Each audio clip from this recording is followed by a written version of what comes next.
Welcome to another episode of Something Came from Baltimore. And today on the phone, I have the blues legend Billy Price. In the mid-'70s, Billy was a vocalist with Roy Buchanan, and he went solo in the early '80s. He was either billed with the Keystone Rhythm section or currently with the Charm City Rhythm Band. Billy Price has surrounded himself with amazing talent, and it shows. His 2018 Reckoning was a Blues Award nominee, and his current recording, the 2019 Dog Eat Dog, debuted in the top 10, and it's now up for 2 Blues Awards, the Best Album and Soul Blues Male Artist. While recording on the East Coast, Dog Eat Dog has that Watt Stax stacked horns, chock full of soul and vibes to go with it. At 70 years old, Billy Price can't stop, won't stop. Billy Price, welcome to Something Came from Baltimore. Oh, cool. You were from, you have Pittsburgh and you have New Jersey, and now... Well, I grew up in Jersey, and then I went to school at Penn State, and then from Penn State I started to play in Pittsburgh and got popular there. So I was in Pittsburgh for 26, 27 years, something like that. And then we moved to Baltimore 2 years ago. Baltimore's not a bad place to go to. It's most affordable, for anything on the East Coast. Yeah, that was part of it. My partner Mary is a painter, and we bought a big row house, and she has a beautiful studio on the first floor. And we got it at a good price, as you say. We had Pittsburgh. The housing prices in Pittsburgh have been rising, and so we made a good deal on the house we were living in and moved here. Yeah, the food's good, and also there's a cool art vibe going on. Yeah, that's very true. Yeah. Very true. I like that. And the other thing is, even when I lived in Pittsburgh, since I got my start with Roy Buchanan many years ago in D.C., who was a D.C. local artist, sort of, I've been playing in D.C. and Baltimore periodically for my whole career. So it didn't seem to be too much of a stretch for me to move here, And it has taken us a little bit of time to start building momentum with the new band that I put together here. But I think there was at least a small base of people who knew who I was and who were interested in hearing me, And you're working hard. I'm curious, how many dates do you put out a year? Because I see your name going up and down the East Coast. Yeah, I try. I take as many gigs as I can, man. I really like the idea of your promotional videos or just live recordings of those songs. To go on YouTube right now and look at Dog Eat Dog and sample some of the songs, they're just live recordings of it. It's really efficient because it shows you celebrating the song, but it also gives an idea of what it would be like to see you, and it doesn't cost money. You don't have to sit there and do a whole production video.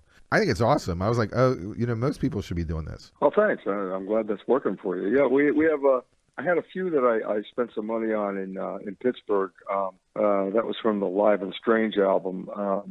There's one of It Ain't a Juke Joint Without the Blues. Did you see that at the Club Cafe? I caught it, yeah. Yeah. So that one, that cost some money, The ones, the ones from the Blues Festival in Delaware, the Riverfront Blues Festival.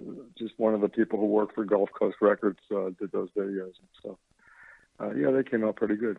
And what I did see while you were working the crowd, you were also bouncing around, and I know you're 70. I'm assuming you're still 70. Yeah. Yes, you are definitely a fit 70. What is your fitness regimen that you have? Are you really strict on your diet? Are you doing exercise? Yeah, I'm pretty strict on my diet, and I kind of fast 2 days a week, or I just do really calorie restriction 2 days a week. And then I work out a couple times a week and do a weekly yoga class. I went back in and I was like, I had a couple Roy Buchanan albums, and I was curious to see where you were at. So I was in Wikipedia flicking back and forth as your lead. And believe it or not, the Livestock album I had on vinyl. I don't have it anymore. My favorite song on that was Can I Change My Mind? Which is, I was like, oh yeah, I remember that. I love that song. What was that experience? I was doing math. You must have been 24, 25 at the time. Yeah, I was about exactly, yeah. So you were seeing the world through the eyes of that band. It was an amazing start to my career. And really, just got a lucky break there. There was a guy who was from Pittsburgh who had become Buchanan's manager around that time, and he used to see me with my band, the Rhythm Kings, back in the bars in Pittsburgh, and they felt like Buchanan needed a lead singer because Buchanan himself didn't like to sing that much, and so they brought me in. By the time I had done Livestock, I'd already done a studio album with Buchanan, and then left Buchanan's band to go back with the Rhythm Kings. Then they brought me back in for this live album. And the funny thing is that to us at the time, the live album didn't seem like any kind of a big deal. It was done to fulfill his last obligation to Polydor Records before he moved to Atlantic Records. And everybody was looking at it as almost a throwaway kind of thing. But I think today, a lot of people, if not most people, think that was Buchanan's best album alive. Jeff Beck said that was one of the most influential albums he's ever heard, and it's a really it's a really good album. That guy named Jeff Beck. Oh, really? Yeah. Yeah. The other thing was Mike Zito, who's the guitar player who is the co-owner of my record company. He was like 13 or 14 when that album came out, and he said that was the album he listened to and played more than any other album. And so when he got a chance to meet me, he was thrilled to meet the singer from that album, and that's kind of the way I got my record company deal with Gulf Coast, because I sat in with Mike and got to know him a little bit, and told him about my plans to do the Dog Eat Dog album out in San Jose with Kid Anderson, and he and his partner decided they wanted to buy the album. Wow, it's a great album too. Now, I'm confused on your timeline. It said that you work in corporate communications part-time at Carnegie Mellon. Did you step away from music and work your way into corporate world? No, I kind of did both. Let's see. I went to school in the early 80s. I got a master's in professional communication from Carnegie Mellon. Then I got an internship at this place, the Software Engineering Institute. And I was there for 25 years or so, full time. I did a number of different things. I was a PR director for a while. I managed the communications group, taught some adjunct classes in writing at Carnegie Mellon. I was a tech editor when I first started, the media coordinator for the cybersecurity team and all kinds of stuff. But then toward the end, I was managing conferences, and now I do ghostwriting for the blog for the organization. Oh, cool. I ghostwrite articles about some of the research that we're doing. So I write kind of the first draft for the researchers, and then they take it from there, and we work together and get the thing published. Well, I mean, you are working. I was curious, the band that you have on this album is really hot. And how does one collect a band like that and keep them on your team? The band that's on the last two albums, on Reckoning and Dog Eat Dog, my producer puts that band together. That's Kid Anderson. He's the guitar player and the producer, and he operates out of a home studio in San Jose, and he gets all those guys, Jerry Jamot, the great bass player, and Jim Pugh, the keyboard player, and the background singers, and so forth. So those people, with the exception of the sax player on Dog Eat Dog, none of those people are in my live bands.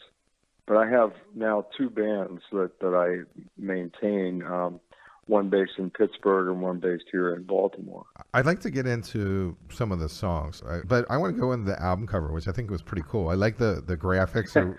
But that dog, is that your dog? Is he walking you or you walking him? Well, he's definitely walking me, but that dog belongs to some friends of ours here in Baltimore, and we saw they were walking the dog one day, and we were thinking about dog themes, and then Mary, my partner, said, "Well, what about Kelly's dog? Maybe we can ask her." The first song was, I believe, was a hit of yours, was "Working on the Chain Gang," and it starts the album off in a great way, and you kind of never. It's a great opening. Yeah, you never leave up. You just say, "This is what we're doing." It's a throwback, really great Stax kind of vibe. Have fun with it, and a lot of the lyrics are really extremely clever. Let's go with this song. Let's talk about a little your vision for Working on the Chain Gang, because we're going to play a track of it. Okay. Well, I write with the keyboard player in my Pittsburgh band, Jimmy Britton. The way we operate, Jimmy just puts tracks in a Dropbox folder, and then I listen to them and kind of wait for some inspiration to come out of the sky. Pretty much, and then I build lyrics around that. I think with this one, Jimmy often has like the chorus already written lyrically, and I think on this one, and then I just take the idea, the words from the chorus or whatever he has, and then I kind of try to personalize them, and that was what we did here. Yeah, let's take a listen to that song. All right. The next song that I have, "Lose My Number," I wrote 70s rock perfection song. It's reminiscent to me a little like a Tom Petty would have wrote this song, but also I've heard Steely Dan also, which I'll take either of those. Yeah, how about that for a compliment? Also, there's a gentleman called Chris Rea. So so this is your second track. So you're going 1 into 2, and you're hitting a home run. So do you remember how this one came about?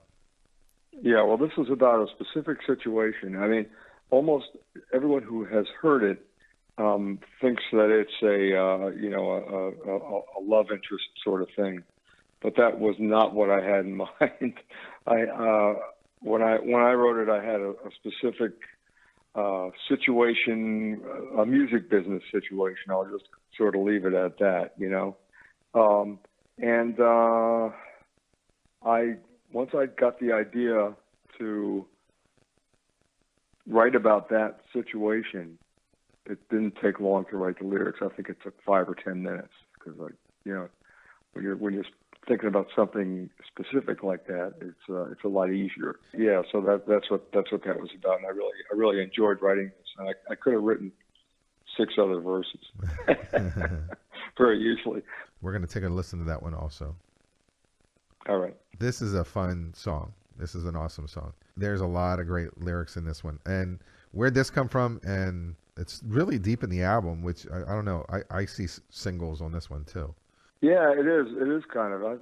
I think when we were looking at the running order, we did consider moving this one up, because I agree with you. I think it's one of the strongest songs on the album. And again, a great track from Jimmy Britton.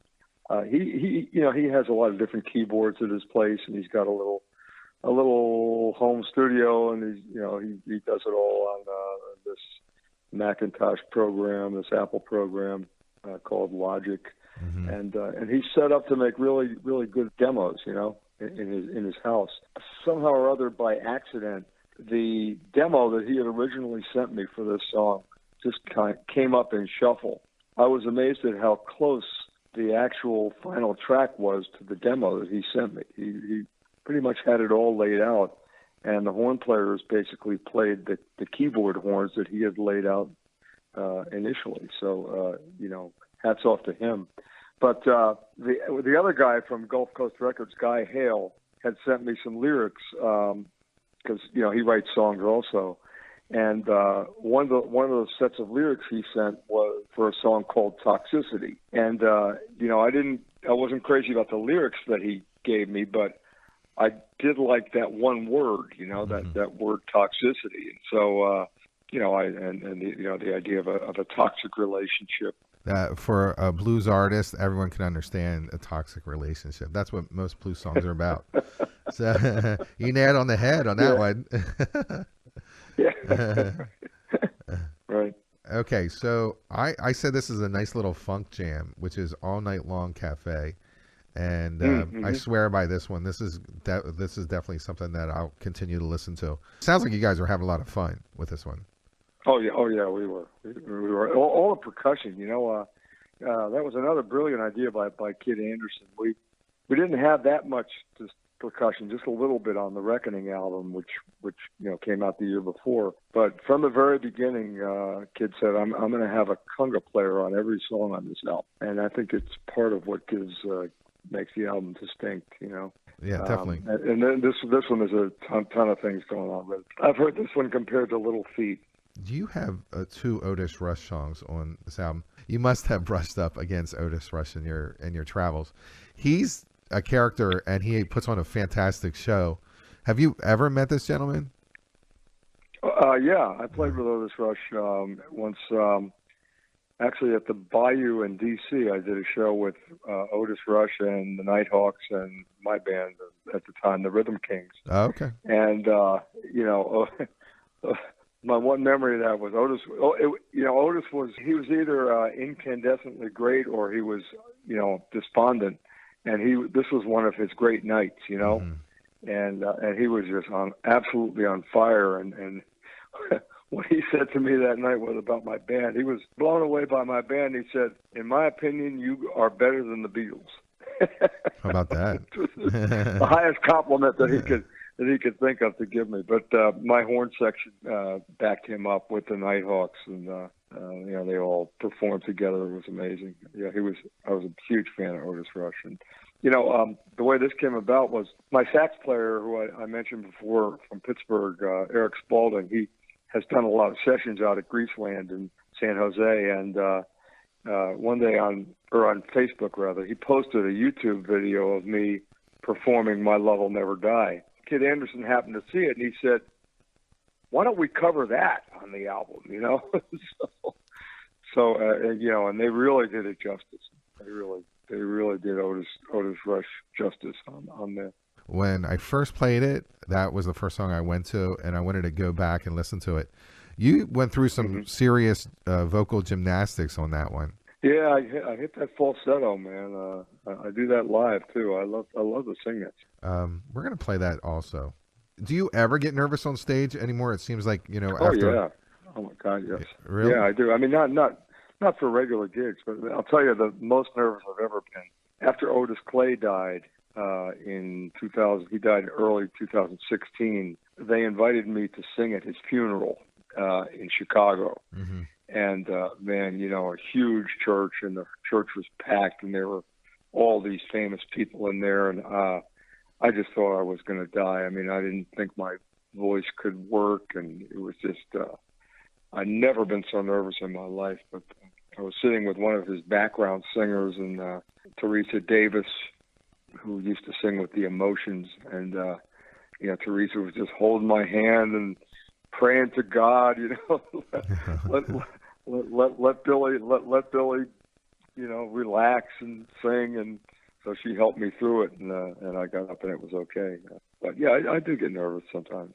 I get nervous, I think more so when I'm in unfamiliar circumstances, like if I'm performing with people I've never performed with before or something like that. It's a little more nerve-wracking, Yeah. Whereas if I'm with my band and I'm just I know everything is going to be where it's supposed to be, then I can relax and just let my voice open up. So you were up for a Blues Award for your last album, and now you're up for 2 awards. Have you? Yeah, it's really amazing. You're talking about being nervous. I kind of started this whole idea of building this interview as, hey, you're getting your second win and you're really rolling, but you were rolling the whole time. It's just a matter of them acknowledging the fact that you put out a really great album.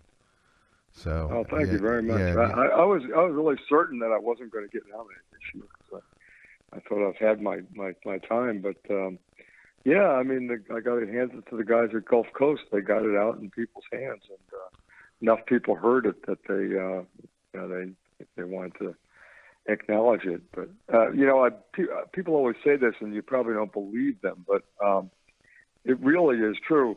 Just to be nominated is the only thing I wanted.